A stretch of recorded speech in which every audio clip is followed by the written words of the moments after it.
ہندو مسلم مسجد مندر، یہ کب تک چلے گا؟ کس کو اس ملک کی نظر لگ گئی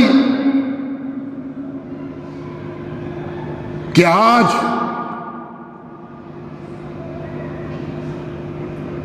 ملک کا ہندو ہو یا مسلمان، ہر امن پسند شہری ملک کے مستقبل، ملک کے عوام کو مستقبل کے لے کر پریشان ہے۔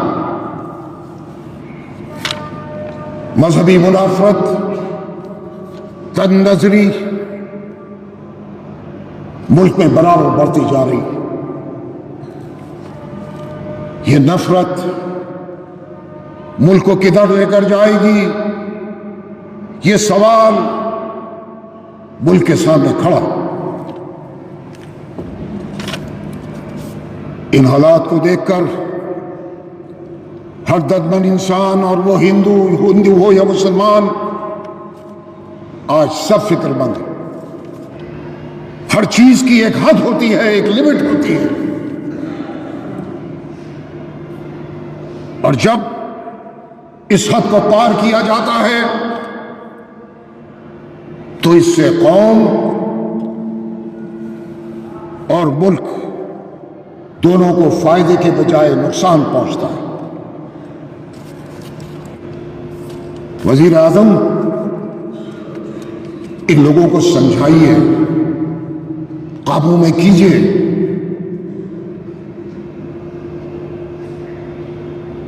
یہ مسجد، یہ مندر، یہ گردوارہ، یہ چیزیں کیا ملک کے لیے صحیح ہے؟ جو واتاورن ہے، جو ماحول بنا ہوا ہے، اور جو چھوٹے لوگ اس ملک کے ماحول کو خراب کر رہے ہیں، حالانکہ ان کی کوئی حیثیت نہیں، کوئی چھٹ پئیے ہیں، لیکن بگاڑ تو وہی رہے ہیں۔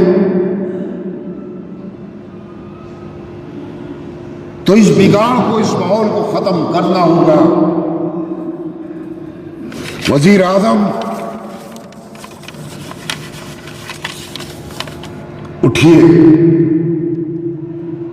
ہم آپ سے یہ بات بار بار کہتے رہیں گے کیونکہ سوال ملک کا ہے۔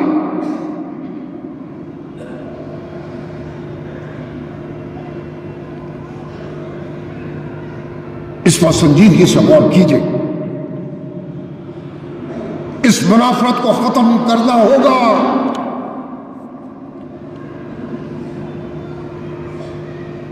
اس ظلم کو، اس ذاتی کو ختم کرنا ہوگا۔ وزیر اعظم ان چھوٹے لوگوں کو جو اپنے آپ میں سے باہر ہو رہے ہیں، ان کو لگام دینی ہوگی۔ جو حالات ہیں، جس طرح درگاہوں اور مساجد کو نشانہ بنایا گیا ہے، اس پر غصہ ایک فطری، لیکن اس کے باوجود بالغ نظری کا ثبوت دیتے ہوئے میری اپیل ہر حساس موقع پر مسلمانوں سے ہمیشہ اعتدال کی راہ اختیار کرنے کے لیے کہی گئی۔ ملک کی آزادی کے بعد ہندوستان کے عوام، بالخصوص مسلمانوں نے یہ سوچا تھا کہ نئے ہندوستان میں ایک دستور بنے گا، جہاں رواداری ہوگی، قانون ہوگا، برابری ہوگی، حقوق ملیں گے، کوئی ننگے بدن نہیں ہوگا، نہ کوئی مظلوم ہوگا، نہ انصافی نہیں ہوگی، انصاف ہوگا۔ مگر افسوس، کیا معلوم تھا کہ آج ان بدقسمت حالات سے بھی ہم کو گزرنا پڑے گا.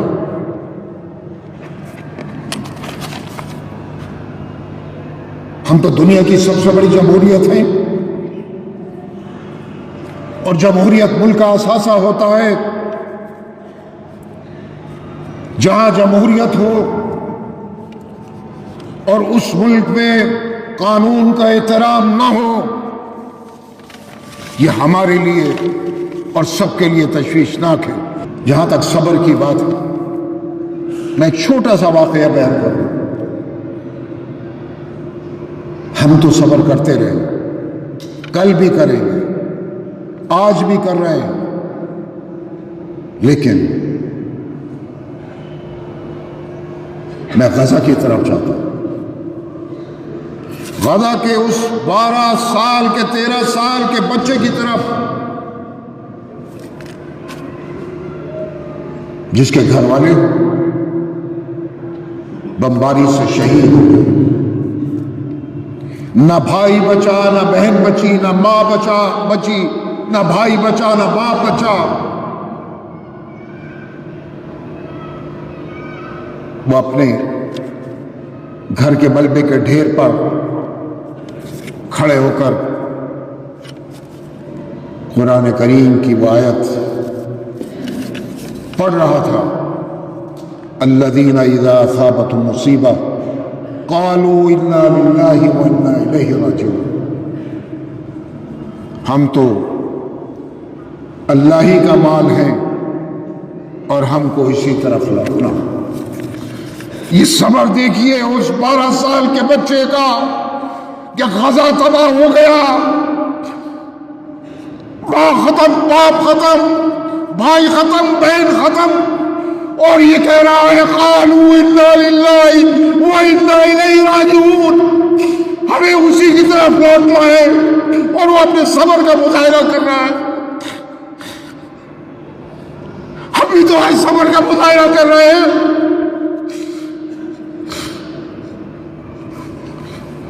اس ملک میں بھی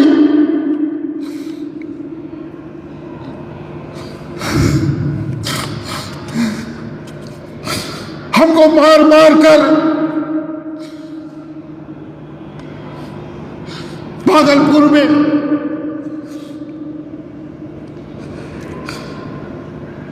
گوبھی کے کھیتوں میں دبایا گیا. گوپال گڑھ کانگریس کی حکومت، گہلوت چیف منسٹر، مار مار کر کنویں میں ڈالا گیا. مراد آباد کی عیدگاہ میں لاتعداد شہریوں کو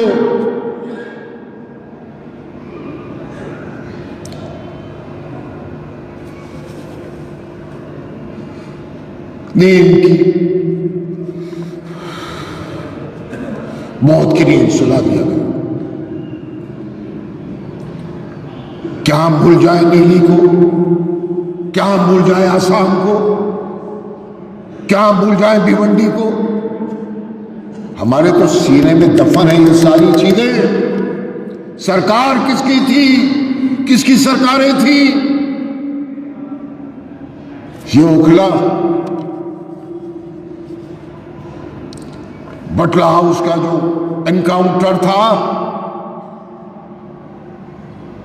اس وقت کا home minister police headquarter میں بیٹھ کر لائیو دیکھ رہا تھا. 2 نوجوانوں کو شہید کیا گیا. کس کی حکومت تھی؟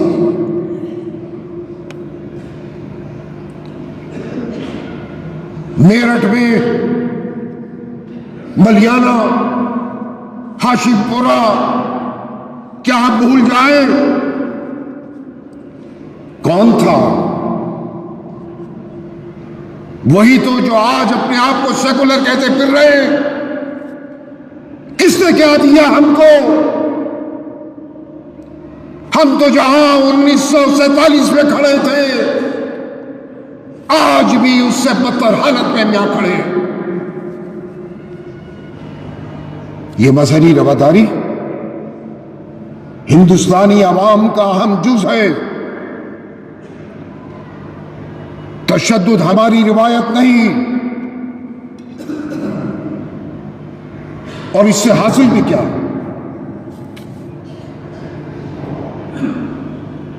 محترم وزیر اعظم،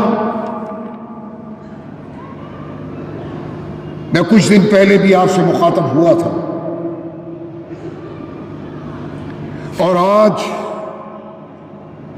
ملک کے حالات کو دیکھ کر پھر آپ سے مخاطب ہوں۔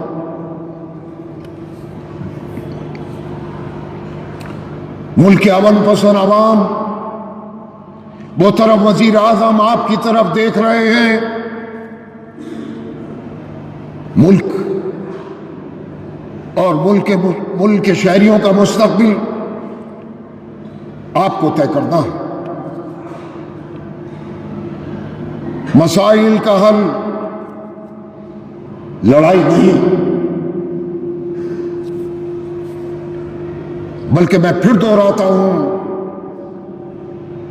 کہ ہمیں مذاکرات کے راستے پر آنا ہوگا۔ میں یہاں یہ کہوں گا کہ لمحوں نے خطا کی اور صدیوں نے سزا پائی۔ آج کے حالات میں یہ مصرع پوری طرح صادق آتا ہے۔ وزیر اعظم، میں نے آپ سے پہلے بھی کہا اور آج پھر کہہ رہا ہوں کہ سینے کو کشادہ کیجیے۔ ہم نے اپنی کشادگی کا مظاہرہ کر دیا۔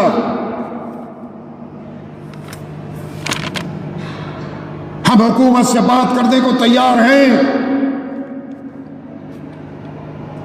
آخر کب تک ملک اس دور سے، اس ماحول سے گزرے گا؟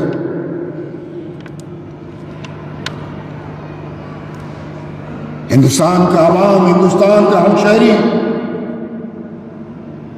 ان حالات سے پریشان ہے۔ ہماری ملک کی صدیوں کی تاریخ تو کچھ اور رہی ہے۔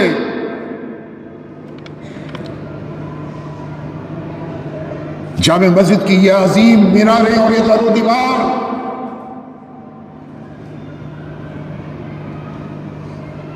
اس بات کے شاہد ہیں کہ یہی جامع مسجد جس نے 1857 میں انگریزوں کے خلاف جہاد کا فتویٰ دیا تھا،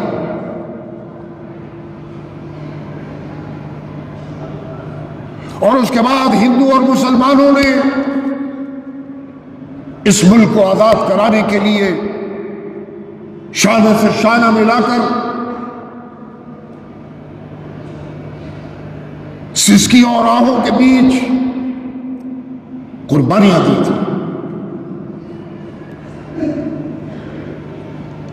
بے شمار قربانیوں کے بعد یہ ملک آزاد ہوا۔ اس آزادی کے بعد عوام نے جو خواب سجایا تھا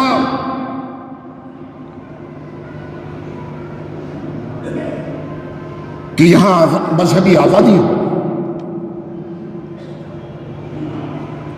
نفرت کی دیواریں اب گر جائیں گی، ہندو اور مسلمان شیر و شکر ہو کر اس ملک میں رہیں گے۔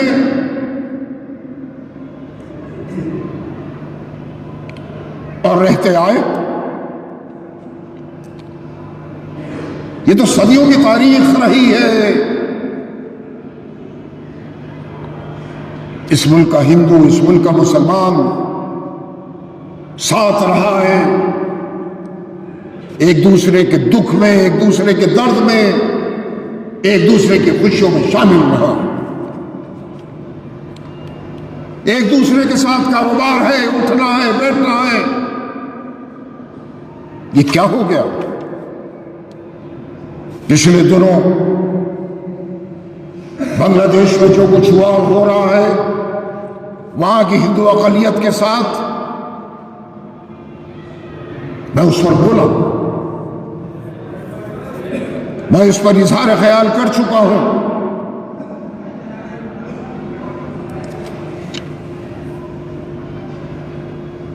وہاں لوگوں کو گرفتار کیا جا رہا ہے، ظلم زیادتیاں ہو رہی ہیں اس ملک میں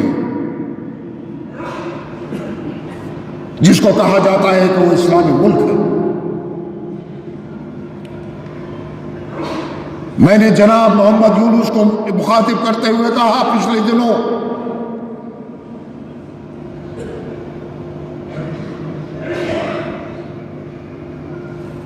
کہ یہ کسی بھی طرح مناسب نہیں، اسلام اس کی اجازت نہیں دیتا۔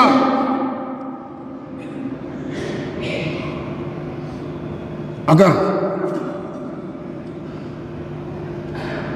یہ ظلم وہاں پر بڑھتا رہا ہندو اقلیت کے ساتھ،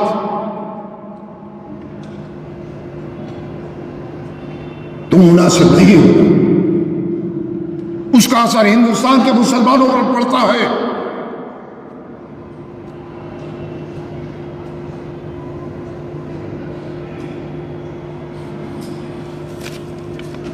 ہمیں تو سبق لینا چاہیے یونائٹڈ عرب امارات سے اس معاملے میں۔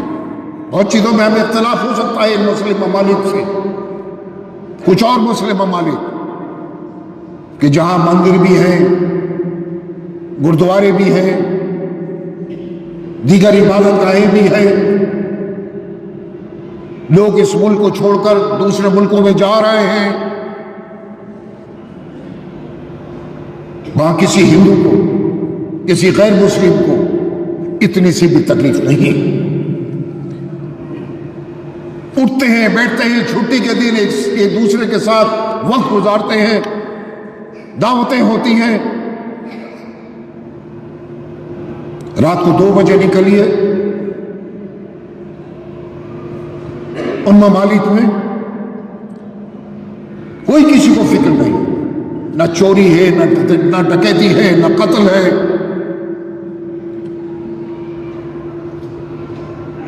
پھر ہمارے ملک میں ایسا کیوں؟ صرف اس لیے کہ سستی شہرت کے لیے کہ اخبارات میں ہمارا نام آ جائے، میڈیا میں ہم آ جائیں۔ کیا یہ صحیح ہے؟ نام و نمود کے لیے اس طرح نفرت پھیلانا، لوگوں کی جانیں لینا، یہ کسی بھی طرح اس کو صحیح نہیں کہا جا سکتا۔ نہ ملک کا پورا من ہندو اس کو پسند کرتا ہے اور نہ مسلمان۔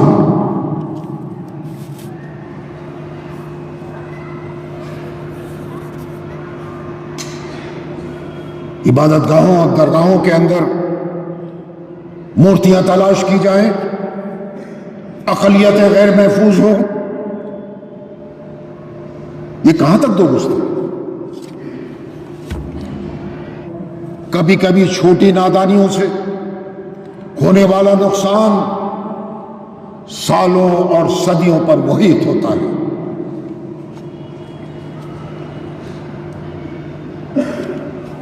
جس ملک کے امن پسند لیڈر اپنی شب و روز فرقہ وارانہ آہنگی اور انصاف دلانے کے لیے مصروف ہو، وہی ملک میں ایک انتشاری ٹولہ ایسا بھی ہے جو جگہ جگہ عبادت گاہوں اور درگاہوں کے نیچے مورتیاں ڈھونڈتا پھر رہا۔ اگر سپریم کورٹ نے پچھلے دنوں اپنے ایک فیصلے میں جو خامی چھوڑی، اگر وہ نہ چھوڑی ہوتی اور نہ کہا ہوتا تو آج یہ حالات نہیں بنتے۔ 1991 کا جو ایکٹ تھا اس کی پابندی ہوتی۔ یہ غلطی سپریم کورٹ کے سابق چیف جسٹس نے کی۔ میں سپریم کورٹ کے چیف جسٹس سے کہوں گا، کیونکہ عدلیہ سے پر تو ہم نے ہمیشہ اعتماد کیا ہے اور کرتے ہیں۔ ہم نے ماضی میں بھی ہمیشہ کہا کہ ہمیں جوڈیشری پر پورا اعتماد اور یقین ہے، اس کو بھی سنجان لینا ہوگا اور کوئی ایسا آرڈر پاس کرنا ہوگا تاکہ 91 کا جو ایکٹ ہے اس کی پابندی ہو سکے۔ اب دو راستے ہیں، ایک ہے حکومت کا، ایک ہے عدالت کا۔ عدالت کو اپنا جو فرض ہے اس کو نبھانا ہوگا اور حکومت کو جو اپنا فرض ہے اس کو نبھانا ہوگا تاکہ ملک کے حالات کو ہم راستے پر لا سکیں۔ ہم خوف زدہ نہیں، خوف اور مسلمان ایک ساتھ جمع نہیں ہو سکتے، لیکن یہ بھی واضح کر دینا ضروری ہے کہ جابرانہ اقدامات اور اس طرح کے عمل سے مسائل حل نہیں ہوتے بلکہ مزید پیچیدہ ہوتے۔ ایک اور خاص بات بھی میرے ذہن میں آئی ہے، حکومت کو یہ شکایت ہے کہ مسلمان ہمارا ساتھ نہیں دیتا، مین اسٹریم میں نہیں آتا، لیکن مین اسٹریم میں آنے کے لیے حالات بھی تو ویسے ہی ہونے چاہیے۔ ہمیں 1977 یاد ہے جب جے پی موومنٹ چلی تھی،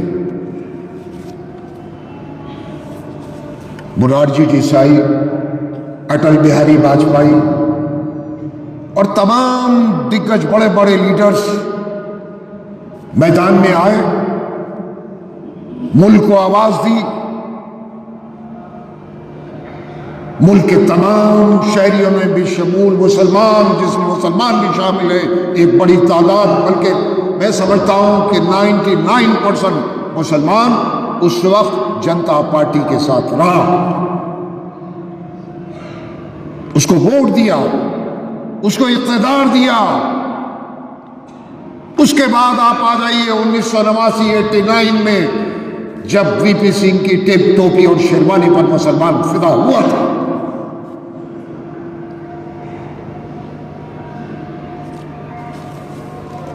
ستتر میں تو جن سنگھ ہوا کرتی تھی اور اس کے بعد 89 میں بی جے پی ہوئی۔ بی جے پی کو لایا کون؟ وی پی سنگھ ہی تو لے کر آئے تھے، اور پھر تمام مسلمانوں نے جنتا دل کو ووٹ دیا تھا اور اقتدار میں آئے وی پی سنگھ۔ مین اسٹریم ہی تو تھا۔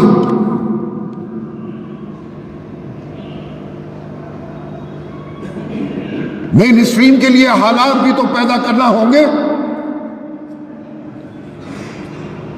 سب سے پہلے میں حکومت سے کہوں گا ہندو مسلم منافرت کو آپ ختم کر دیجیے، کروا دیجیے۔